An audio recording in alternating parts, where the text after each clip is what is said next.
العالمين والصلاة والسلام على سيد المرسلين وعلى آله وصحبه أجمعين أما بعد قال الله عز وجل في القرآن المجيد والفرقان الحميد أعوذ بالله من الشيطان الرجيم بسم الله الرحمن الرحيم لن ينال الله لحومها ولا دماؤها ولكن يناله التقوى منكم صدق اللہ العظیم۔ سورہ حج کی آیت کا یہ حصہ اس وقت نازل ہوا ہے جب قریش کا ایک دستور تھا کہ جب وہ اپنے بتوں کے نام سے قربانی کرتے تھے، قبر کے اوپر خون چڑھاتے تھے اور دیگر بتوں پر خون چڑھاتے تھے اور قربانی کے جانور کے گوشت کے پارچے بنا کر کے کعبۃ اللہ شریف کی دیواروں پر مارتے تھے، اور ان کا یہ عقیدہ تھا کہ گوشت کا جو لوتھڑا، گوشت کا جو پارچہ کعبۃ اللہ شریف کی دیوار سے چپک جائے وہ اللہ کے یہاں قبول ہو گیا ہے۔ جو خون بتوں کو پیش کیا جائے، نہلایا جائے جس خون سے، تو وہ گیا اس کے یہاں قابل قبول ہو گیا۔ اس سیاق میں اللہ رب العزت نے اس عمل کی نفی کرتے ہوئے مومنانہ کردار کی توضیح و تشریح فرماتے ہوئے کہا لن ينال الله لحومها ولا دماؤها ولكن يناله التقوى منكم۔ ہرگز اللہ کے پاس قربانی کے جانوروں کا نہ گوشت پہنچتا ہے اور نہ خون اس تک پہنچتا ہے، قبولیت پہنچتی ہے۔ اللہ کو نہ گوشت کی ضرورت ہے اور نہ خون کی ضرورت ہے، وہ مادی اجسام سے پاک ہے، لہذا مادی تقاضوں سے، مادی ضرورتوں سے، مادی چیزوں سے وہ پاک و صاف ہے۔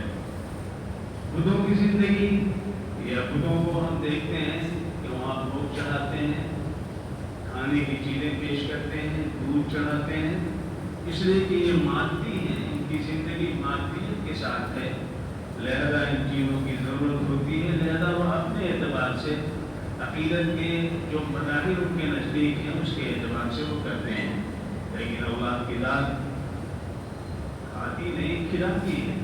اللہ کی ذات ان تمام تقاضوں سے جو انسانی فطری تقاضے کہے جاتے ہیں ان سے بھی وہ پاک ہے۔ یہی اس کی قوت کا راز ہے، یہ اس کی طاقت اور یکتائی کی علامت ہے، یہی اس کے اقتدار اعلیٰ کی نشانی ہے۔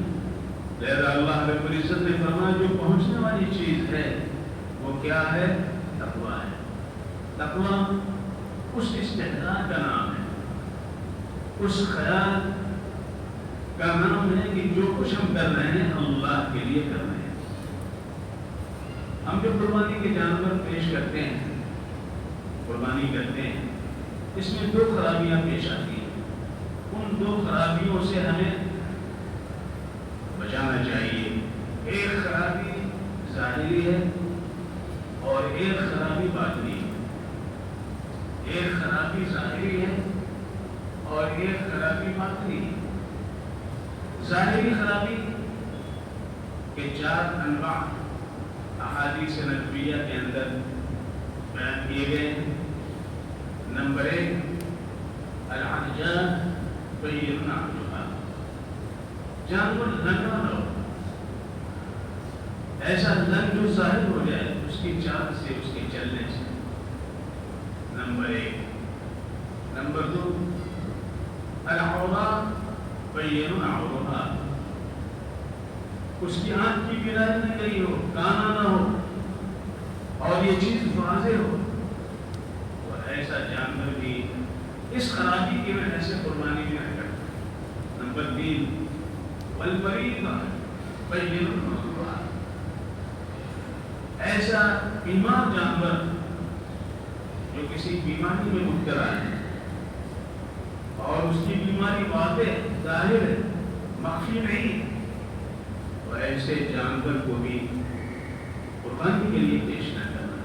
نمبر 4 العجفاء التي لا تنقي، ایسا نادر، ایسا دبلا پتلا جانور کہ اس کی ہڈی کے گودے تک خشک ہو گئے، یعنی انتہائی لاغر کہ وہ قربان گاہ تک جانا اس کے لیے مشکل، کھینچ کر کے گھسیٹ کر کے گاڑی پر لاد کر کے لے جایا جائے۔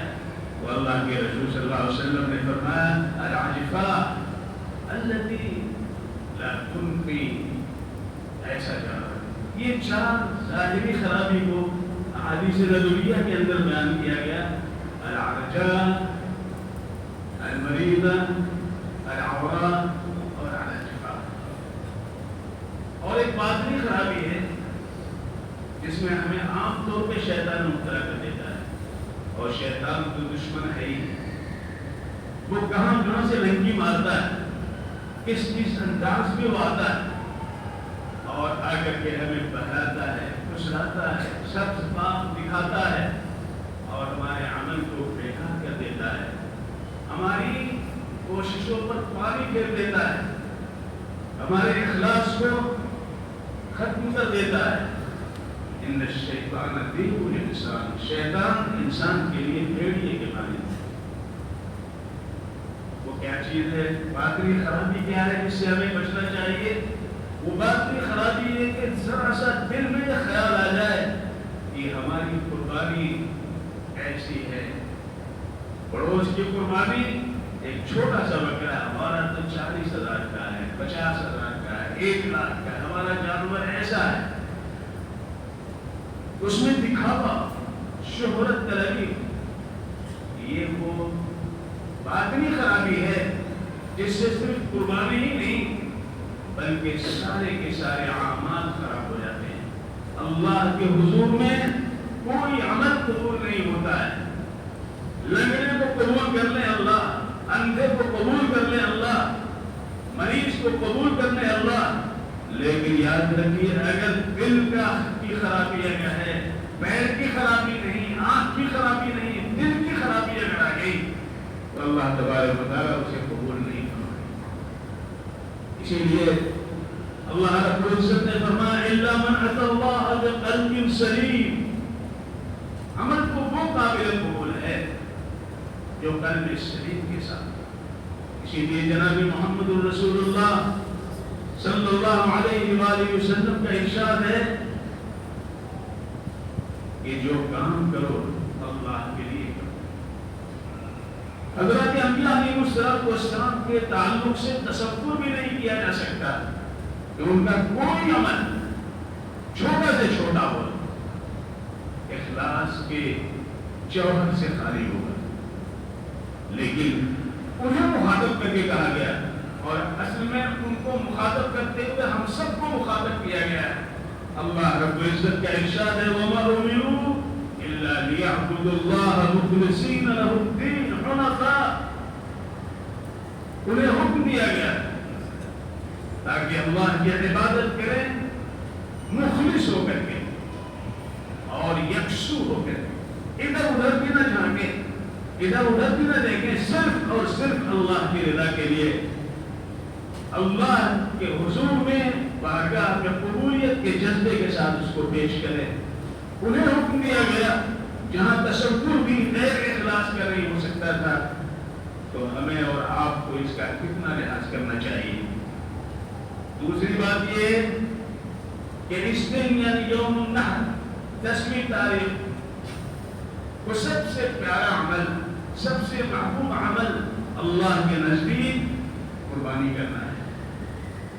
قربانی کا خون، اس کا قطرہ زمین پر گرنے سے پہلے اللہ تبارک و تعالیٰ کے یہاں قبول ہو جاتا ہے، تو وہ خالص ہونا چاہیے، وہ خالص ہونا چاہیے۔ اسی سے یہ بات بھی معلوم ہوئی کہ جب خون کا قطرہ یعنی خون بہانا سب سے زیادہ اللہ کے نزدیک اس دن پیارا عمل ہے، محبوب عمل ہے، تو اگر کوئی قربانی کے جانور کی قیمت کو صدقہ کر دے تو قربانی ادا نہیں ہو سکتی۔ کوئی یہ سوچ رہا ہو کہ اتنے جانور قربان کیے جاتے ہیں، کیوں نہ ان تمام جانوروں کی قیمت، ان کے پیسے غریب ملکوں کو دے دیے جائیں، غریب کمیونٹی کو دے دی جائے، ان پیسوں سے کوئی اسپتال بنا دیا جائے، ان پیسوں سے کوئی کالج بنا دیا جائے، ان پیسوں سے کوئی دارالعلوم بنا دیا جائے۔ قربانی نہیں ہوگی۔ قربانی جو واجب ہے اس کی ادائیگی کے لیے خون کا بہانا، بلکہ جو شخص قربانی کر رہا ہے اپنی طرف سے اللہ کی رضا کے لیے، اسے چاہیے کہ خود قربانی کرے، اور اگر ایسا نہیں کر سکتا ہے تو جب اس کی قربانی ہو تو وہاں وہ حاضر رہے۔ یہاں تک کہ حضرت فاطمہ زہرا رضی اللہ تعالیٰ عنہ، حضرت عائشہ صدیقہ رضی اللہ تعالیٰ عنہ کہ قربانی جناب محمد رسول اللہ صلی اللہ علیہ وسلم نے کی تو اس وقت فرمایا کہ دیکھتے رہو، موجود رہو، قربانی تمہارے سامنے ہو۔ لہذا یہ اس لیے تاکہ وہ جذبہ پیدا ہو، وہ جذبہ کیوں ہمارے اندر آ جائے۔ وہ کیا ہے؟ یہ قربانی جو جانور کی ہوتی ہے، یہ قربانی بدل ہے، اصل نہیں ہے۔ یہ قربانی بدل ہے، اصل نہیں ہے۔ اصل قربانی حضرت اسماعیل کی بیٹے کی قربانی تھی جو حضرت ابراہیم علیہ السلام نے پیش کی۔ اللہ تبارک و تعالیٰ نے ان کے اخلاص کو قبول فرمایا اور جنت سے بیٹے کو بھیج دیا جو بدل تھا، اور اس امت کے لیے اسی بدل کو اللہ رب العزت نے قبول کیا ہے۔ لیکن اللہ چاہتا ہے کہ میرا بندہ میری رضا کے لیے، میرے دین کے لیے، میرے طریقے کے لیے، میرے قانون کو فالو کرنے کے لیے اور اسوہ نبی پہ چلنے کے لیے اور اپنی زندگی کو اخلاص اللہیت کے ساتھ پروردگار لانے کے لیے یہ جذبہ رکھے کہ اگر جان کی ضرورت ہوگی دین کے لیے تو ہم دینے کے لیے تیار۔ قربانی پیش کرتے ہوئے جانور کی گردن پہ چھری رکھتے ہوئے یہ خیال ایک مومن کو آنا چاہیے، یہ جذبہ ہمارے اندر پیدا ہونا چاہیے، یہ تصور ہمیں آگے بڑھاتا ہے اور ایک کام کی صلاحیت اور حوصلہ افزا زندگی عطا کرتا ہے۔ لہذا ہمارے اندر یہ فکر، یہ امنگ، یہ حوصلہ، یہ قوت، یہ جرأت، یہ سہولت و بصارت ہمارے اندر ہونی چاہیے۔ اللہ تبارک و تعالی ہم سب کو توفیق سے نوازے۔ وآخر دعوانا الحمد